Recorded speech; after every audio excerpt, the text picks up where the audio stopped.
स्वागत है आप सभी लोगों का। और आइए आज अपने लोग एस्टिक एसिड के कुछ रासायनिक गुणों की चर्चा करें।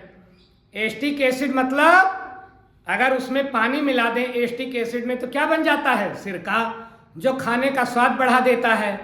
तो एस्टिक एसिड जिसमें पानी मिला देने से सिरका बन जाता है, जिसको हम औषधि के रूप में यूज करते हैं, उसके भौतिक गुणों की अपने लोगों ने चर्चा कर ली। कैसे बनेगा इसकी चर्चा कर ली, उपयोग की थोड़ी बहुत चर्चा कर ली, रासायनिक गुणों की भी अपने लोगों ने चर्चा कर ली। कुछ एक रासायनिक गुणों की चर्चा आइए आज हम लोग करते हैं। रासायनिक गुण मतलब अंदर का गुण। किसी दूसरे यौगिक से जब एस्टिक एसिड मिलता है तो इसकी दूसरे यौगिक के प्रति क्या प्रतिक्रिया होती है, यही रासायनिक गुण है। तो आइए हम लोग देखें कि एस्टिक एसिड के और कौन कौन से रासायनिक गुण हैं।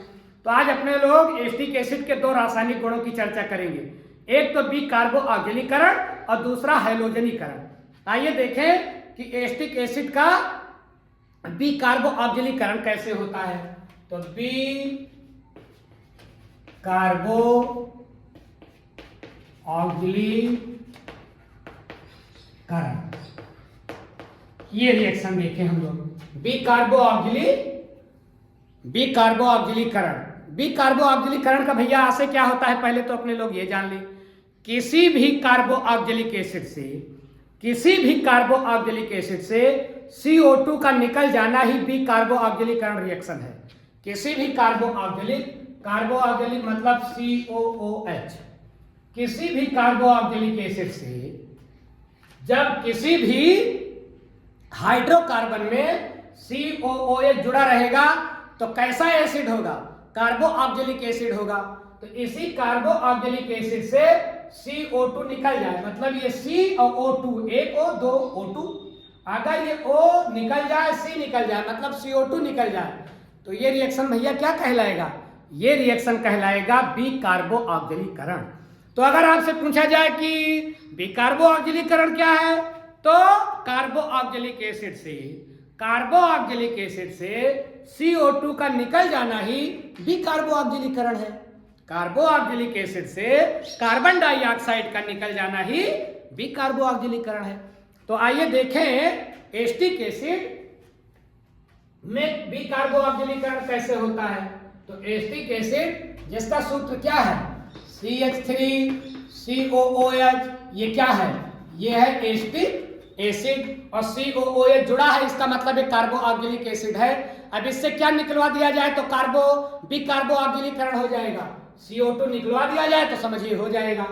तो इसको करने के लिए भैया अपने लोग क्या करते हैं, अपने लोग इसका रिएक्शन करवाते हैं सोडा लाइम के साथ। सोडा लाइम मतलब CaO और NaOH का मिश्रण। CaO मतलब कैल्शियम ऑक्साइड मतलब कली चूना, तो कली चूना और सोडियम हाइड्रोक्साइड, इसके मिश्रण को हम क्या बोलेंगे भैया? इसके मिश्रण को अपने लोग बोलेंगे सोडा लाइम। 1:3 के अनुपात में सोडा लाइम जब हम मिलाते हैं, सोडा लाइम जब हम मिलाते हैं तो क्या बन जाता है? तो बन जाता है, आगे देखें क्या बनेगा, CaO और NaOH मतलब सोडा लाइम हम मिलाएंगे तो देखें क्या बनेगा। तो बनेगा भैया CH3COO Na प्लस H2O। तो ये क्या हुआ?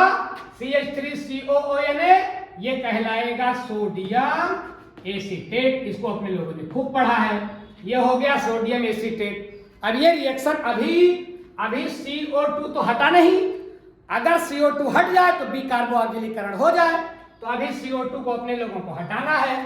तो इस अभिक्रिया को एक चरण में और डालें हम लोग। क्या करें?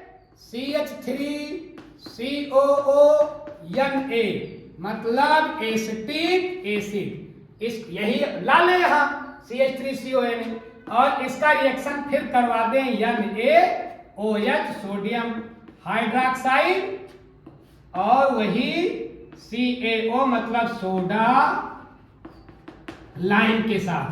तो अब NaOH से रिएक्शन कराएंगे तो क्या होगा? Na ये मिल जाएगा और CO ये और यहाँ का O ये मिल जाएगा और CH3 में ये जो H बच रहा है ये H आकर के मिल जाएगा।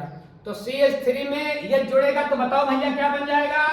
CH3 और एक H और तो CH4, CH3 और प्लस 1 H और तो CH4, मतलब ये हो गया मीथेन। ये मीथेन गैस बन गई और प्लस क्या बना? Na कितना हो गया? Na1 और 2 तो Na2 और CO2 तो था ही, CO2 और एक और मिल गया तो CO3, तो बन गया Na2CO3 मतलब सोडियम कार्बोनेट या धावन सोडा भी इसे हम बोलते हैं, धावन सोडा। अब ध्यान दीजिए आप लोग कि एसिटिक एसिड को किसके साथ ट्रीट करवाएंगे? सोडा लाइम के साथ। तो पहले चरण में क्या बनेगा? Sodium acetate. सोडियम एसीटेट को फिर सोडा लाइम के साथ ट्रीट करवाते रहेंगे तो क्या बन जाएगा? Methane gas. अब आपसे दो प्रकार का प्रश्न और कार्बन डाइऑक्साइड निकल गया कि नहीं? हाँ निकल गया। तो कार्बन डाइऑक्साइड निकल गया, इसका मतलब ये रिएक्शन क्या कहलाया भैया? बी कार्बो ऑक्सीकरण। यही तो अपने लोगों ने पढ़ा कि कार्बो ऑक्सीलिक एसिड से CO2 निकल जाए, बी कार्बो ऑक्सीकरण। तो CO2 पूरी तरह से निकल गया और CH4 बन गया तो मीथेन गैस बन गई और कैल्शियम सोडियम कार्बोनेट बन गया, मतलब धावन सोडा बन गया। अब आप लोग ध्यान रखें कि आपसे दो प्रकार का प्रश्न पूछ सकता है, हाई स्कूल में भी और इंटरमीडिएट में भी। क्या पूछेगा कि बताइए बी कार्बो ऑक्सीकरण रिएक्शन क्या है? तो बी कार्बो ऑक्सीकरण रिएक्शन आप लिख दोगे। और दूसरा आपसे प्रश्न पूछ सकता है कि एसिटिक एसिड से मीथेन गैस कैसे बनाओगे? तो एसिटिक एसिड से मीथेन गैस बनाने की भी ये विधि आ गई, क्योंकि अंत में मीथेन गैस बन गई। तो बी कार्बो ऑक्सीकरण और मीथेन गैस, ये दो प्रकार के प्रश्न आ सकते हैं। तो ये रिएक्शन भैया क्या कहलाएगा? ये रिएक्शन कहलाएगा कार्बो ऑक्सीलिक एसिड का या एसिटिक एसिड का बी कार्बो ऑक्सीकरण। ये बात पक्की हो गई। अंततः उत्पाद क्या मिला? मीथेन और धावन सोडा, मीथेन और सोडियम कार्बोनेट, मीथेन और सोडियम कार्बोनेट। तो ये तो हो गया भैया कार्बो ऑक्सीकरण। अब आइए हम लोग देखें हैलोजनीकरण। कौन सा रिएक्शन? एसिटिक एसिड का हैलोजनीकरण। ये हैलोजनीकरण क्या है भैया? एसिटिक एसिड के साथ हाइड्रोजन की अभिक्रिया ही हैलोजनीकरण है। एसिटिक एसिड की हाइड्रोजन के साथ अभिक्रिया ही हैलोजनीकरण है। अब आप बोलोगे कि हैलोजन क्या है? तो क्लोरीन, फ्लोरीन, ब्रोमीन, आयोडीन ये सब हैलोजन में आते हैं। तो एसिटिक एसिड अर्थात CH3COOH यही तो एसिटिक एसिड है। एसिटिक एसिड का रिएक्शन अगर हम करवा दें क्लोरीन के साथ या ब्रोमीन के साथ, क्लोरीन के साथ या ब्रोमीन के साथ, तो ये रिएक्शन क्या कहलाएगा? हैलोजनीकरण। आइए देखें हम लोग क्लोरीन के साथ करवाएं। तो क्लोरीन के साथ जब रिएक्शन कराएंगे एसिटिक एसिड का, और ध्यान रखें किसकी उपस्थिति में करवाएंगे? लाल फास्फोरस। किसकी उपस्थिति में? लाल फास्फोरस की उपस्थिति में। लाल फास्फोरस की उपस्थिति में एसिटिक एसिड का क्लोरीन के साथ रिएक्शन कराएंगे तो भैया क्या होगा? ये जो क्लोरीन है ये कार्बन से जुड़े हुए हाइड्रोजन को पटकेगा, फेंकेगा कि हटो यहां से, मैं आऊंगा।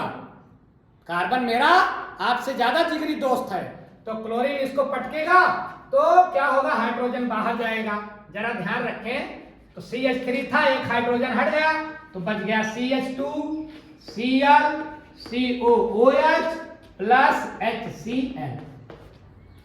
यहां का एक Cl और एक H, ये यहां से जो एक H निकला ये H और यहां का Cl तो बन गया HCl, मतलब हाइड्रोक्लोरिक एसिड बन गया।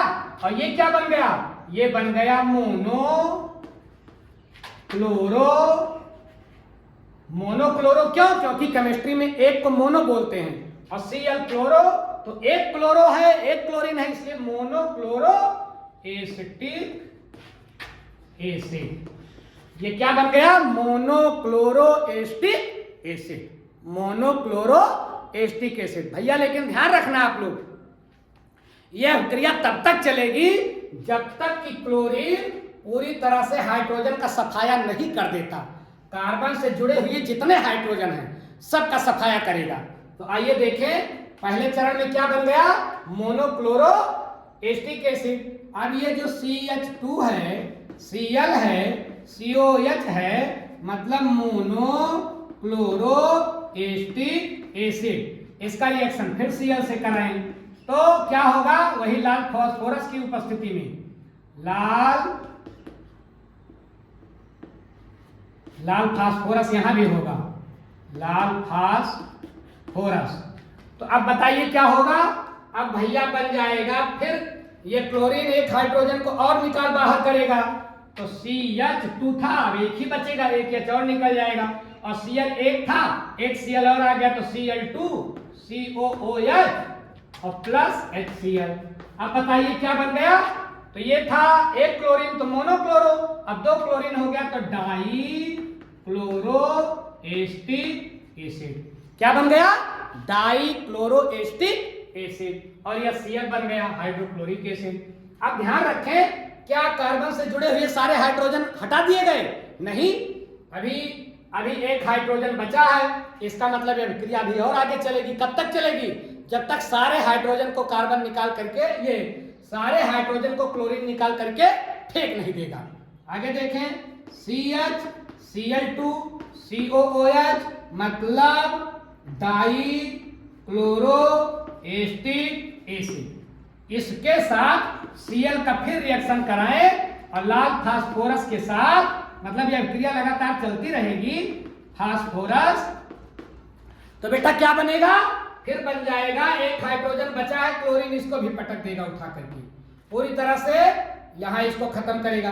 अब यहां एक हाइड्रोजन था वो भी गया, अब क्या बचा, Cl C और Cl दो था, एक और आ गया, तो Cl3 COOH और प्लस HCl। अब देखिए, अब क्लोरीन कितना आ गया, 3, और 3 को केमिस्ट्री में बोलते हैं ट्राई, तो इसका नाम क्या पड़ गया, ट्राई क्लोरो एस्टिक एसिड। ये था डाई क्लोरो एस्टिक एसिड, ये हो गया ट्राई क्लोरो एस्टिक एसिड। अब बताइए, क्या कार्बन के साथ और कोई हाइड्रोजन जुड़ा है, नहीं जुड़ा है, तो इसका मतलब हैलोजनीकरण की अभिक्रिया पूरी तरह से कंप्लीट हो गई। ये हैलोजनीकरण कब तक चलेगी, जब तक कि कार्बन से जुड़े हुए सारे हाइड्रोजन हटा नहीं दिए जाते क्लोरीन के द्वारा। अब भैया एक बात और आप लोग ध्यान रखो, यही क्लोरीन की जगह पर ब्रोमीन होता तो मोनो ब्रोमो एस्टिक एसिड, फिर डाई ब्रोमो एस्टिक एसिड, फिर ट्राई ब्रोमो एस्टिक एसिड। अगर ब्रोमीन होता तो ब्रोमो, क्लोरीन है तो क्लोरो, तो यह अभिक्रिया बेटा क्या कहलाएगी, एस्टिक एसिड का हैलोजनीकरण। एस्टिक एसिड के साथ क्लोरीन या ब्रोमीन गैस की अभिक्रिया ही हैलोजनीकरण कहलाएगा, और किसकी उपस्थिति में होगा, लाल फास्फोरस की उपस्थिति में। इतनी बात पक्की हो गई। कब तक होगा ये रिएक्शन, ये रिएक्शन तब तक होगा जब तक कि कार्बन से जुड़े हुए सारे हाइड्रोजन क्लोरीन के द्वारा हटा नहीं दिए जाते। अब यही एक मार्के की बात आप और समझ लो कि कार्बन के साथ जो हाइड्रोजन जुड़े होते हैं इसको हम बोलते हैं अल्फा हाइड्रोजन। कार्बन के साथ देखिए CH3COOH, तो ये कार्बन के साथ जो हाइड्रोजन जुड़ा है ये कहलाता है अल्फा हाइड्रोजन। तो ये अल्फा हाइड्रोजन जो क्लोरीन के द्वारा हटाया जाता है, तो इस अभिक्रिया को एक नाम हम और देते हैं, चाहे आप हैलोजनीकरण कहें, चाहे इसी अभिक्रिया को आप बोलो HVZ रिएक्शन। कौन सा रिएक्शन, HVZ रिएक्शन। कौन सा रिएक्शन, HVZ। क्यों, क्योंकि कार्बन से जुड़े हुए अल्फा हाइड्रोजन पूरी तरह से किससे हटा दिए जाते हैं, क्लोरीन से हटा दिए जाते हैं।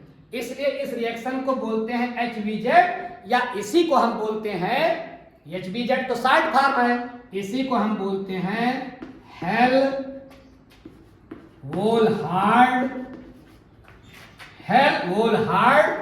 जेलेंस्की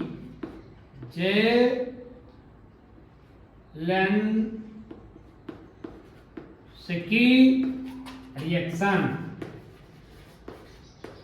कौन सा रिएक्शन बोलोगे, HBZ रिएक्शन। कौन सा रिएक्शन, HBZ रिएक्शन या हेल्होल्ट्ज-जेलेंस्की रिएक्शन। तो अगर आपसे पूछ लिया कि HBZ रिएक्शन क्या है तो आपको यही रिएक्शन लिखना है, हैलोजनीकरण वाला।